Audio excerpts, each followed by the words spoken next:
Welcome again. My name is Manal Zainuddin, the founder of Orbit's Development Code, a transdisciplinary approach for conscious learning and being.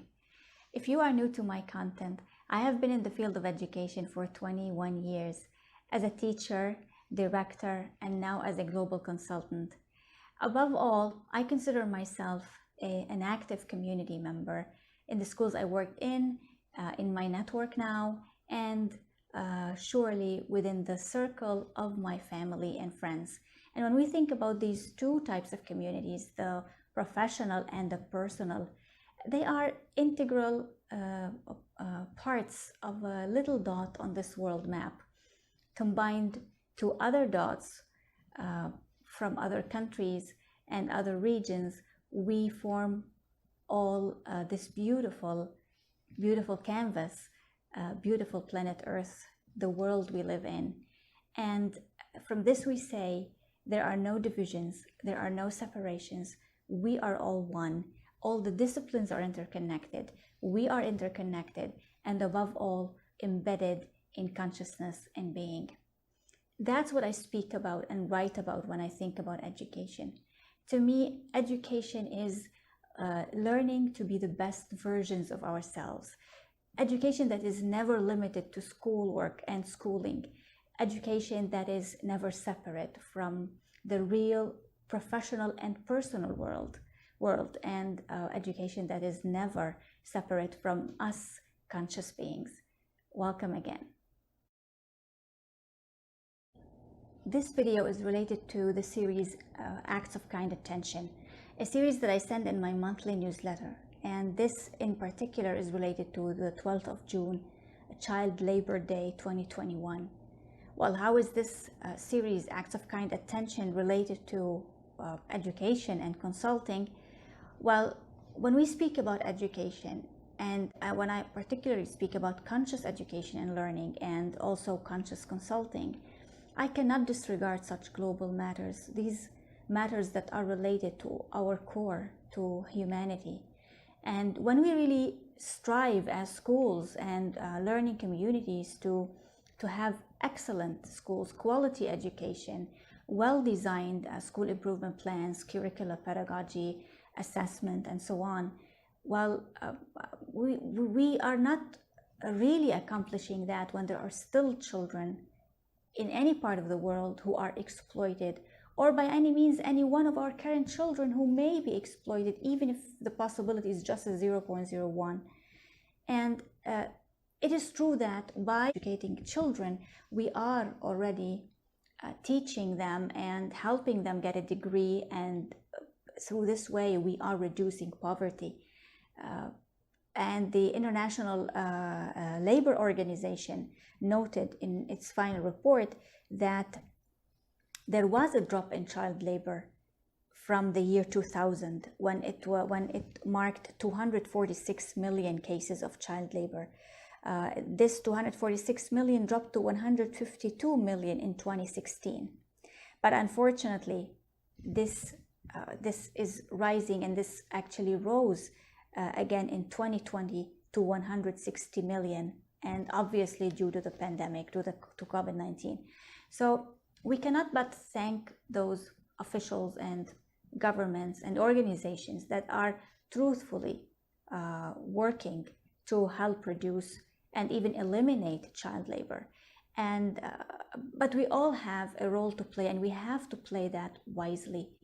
And when we really think about it in Orbit's perspective, starting with O, well, we have to be part of this. We have to own our way through this process of helping to reduce and even to eliminate child labor. R, as educators and community members, how can we accept living in a 21st century with children being exploited due to child labor and child trafficking? Well, how can we accept the fact that we are living in 21st century with social media and technologies, and there are still children who cannot study and learn due to those physical hours they spend, or those hours they spend in physical work? Why don't we raise our standards by raising our thinking capacity and trying to find practical solutions for this huge issue? B, having mentioned social media and technologies, can't we look around and consider these as material assets that we can use to reach those children? As we read, look around, observe, and reflect, and as we stare in ourselves those feelings of love and care to those children whom we may never know, we are actually fueling a drive to help and assist and support in any possible way. To put it simply, I can say that the world, or our entire universe, is mainly made of energy. It is ever-flowing energy. And when we really think about the past centuries, while there were trapped patterns of violence, of greed, of hatred, and everything was based on glorification and self-validation. Well, just recently, this state has started to collapse, and we can see more people speaking about communities and speaking about support, empathy, understanding, equity. And we have seen also, and I will be speaking about that in another playlist. But for now, when we really think about this, here we are speaking about this strong source that is inside of us, that is pushing us forward. And that's how we integrate our mind and positive emotion in whatever we're doing, no matter how small that is.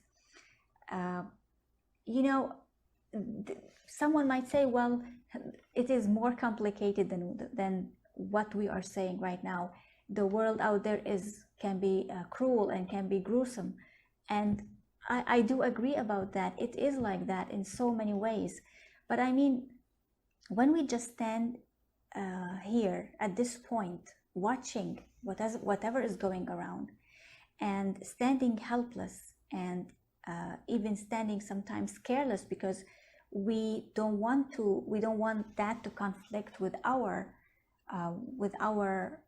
own interests and our own comfort and probably security. Well, I think then we are truly not supporting and not even caring. And we cannot be educators without caring. We cannot be that. We are the role models of care and love and understanding and compassion, and also resilience and perseverance. This is who we are. We cannot just simply stand there and do nothing. It all starts with us. It all starts with education and families. So when we really think about the 12th of June, did we really work on thinking about certain ideas that can be done? Well, we can at least raise our collective awareness, our collective consciousness when we think about ways to help. During bedtime, this is a family routine with my children. When they are in bed, we have this quick talk, and then we do what we call a gratitude time. We just think about our life. We send gratitude words and phrases for everything that is in our lives. And we also mention, of course, us as a small family and the big family, and people who know us and people who support us and people we love and we care about. But we also mention, and I say that as a mother, and I say this for my children to hear, and I say, as a mother, I send all light and love to all those children who cannot have a warm bed, who cannot have enough food to be full before they go to sleep, who cannot find a warm hug, who are probably just struggling or sleeping with tears in their eyes. Well, when we say this, we are sending positive vibes, and we are raising collective awareness. It does reach somewhere. No matter what, it will reach somewhere. and then we think about the community we are in. Who are the people who around us? What do they really need? And how can we make this community move forward so that we do not have child labor, and or at least, or even we will not have the possibility of having child labor cases or child trafficking in the future. Child labor is a very complicated problem. We all know that it is a deep socio-economic matter. That's why mustering efforts of governments, officials, and organizations and individuals will really help. So how can we find practical solutions for child labor?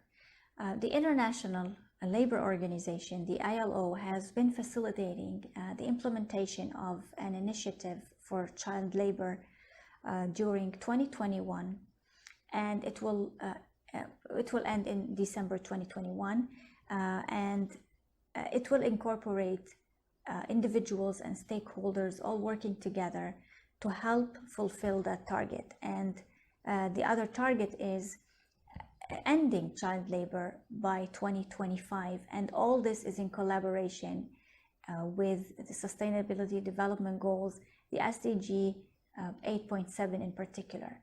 And they are calling for all those individuals and stakeholders, we mean here governments, officials, and regional bodies. So you can check that initiative on End Child Labor 2021 page, at the ACT page, which includes all the details about the pledges of both stakeholders and individuals, and they are quite helpful. And I will also keep a link in the description box below.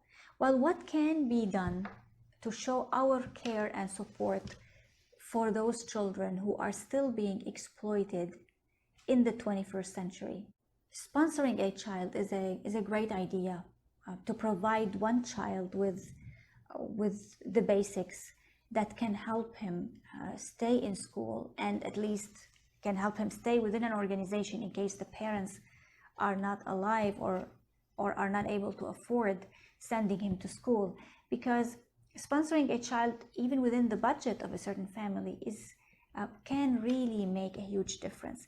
And even leaders, if they're not the owners of the school, they can speak to the owners and sponsor a child as well, or as many children as they can. Like if every school sponsors 3 children, then we are helping to reduce the possibility of children not being sent to school due to poverty, and instead of being sent for child labor.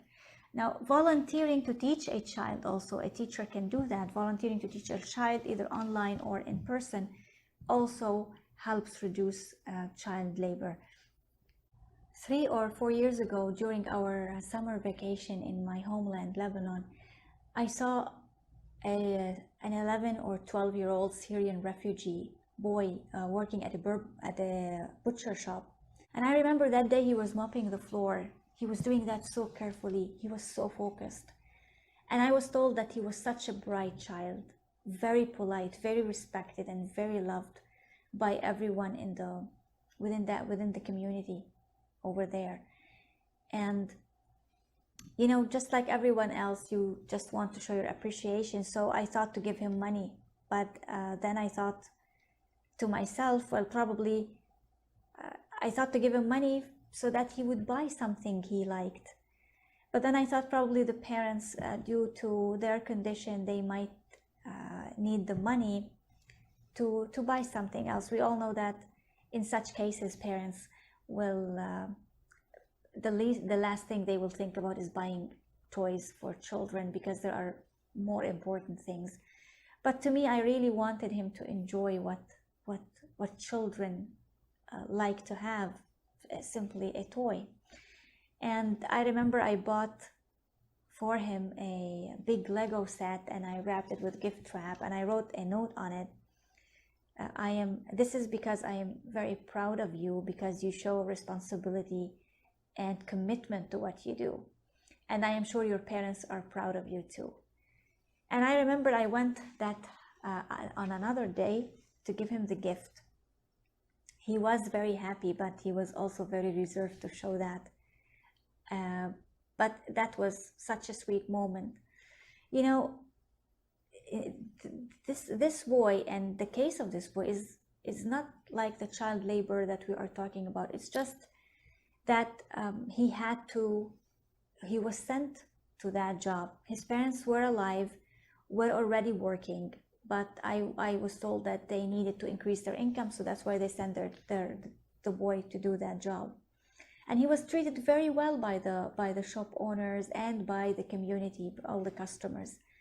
But you know, thinking about that child had to endure job, having to be very careful, doing the tasks because he was asked to, and he was expected to earn that money at the end of the week or at the end of the month, instead of having the freedom to sit in the yard, ride a bicycle, watch TV, play football, or even a video game. This is his right, just to live the childhood just like every other child would live. And to me, that wasn't very, you know, that wasn't very comforting, knowing that this child had to relinquish very precious years of his life because he had to support his parents. This is a very mild case of child labor, and I know that he was, like I said, he was very respected, he was very loved by everybody, and he was sent to school the other year, which was very good. But you know, there are other children in the world who are going through tough child labor, severe conditions. If you are a leader, a teacher, or a parent, what would you do to help reduce child labor? What can your institution do to support those organizations? We pay attention to gets amplified. Let us pay kind attention to a very serious global issue. Child labor, child slavery, child trafficking. Well, I think nothing could be worse. And that's why we have to pay attention to that and see what are those solutions that we can provide individually and collectively to help solve that problem and end it for good. Let's admit love and care for those children and add this to our material efforts so that we can end and we can help end child labor. Let's nurture conscious learning and being.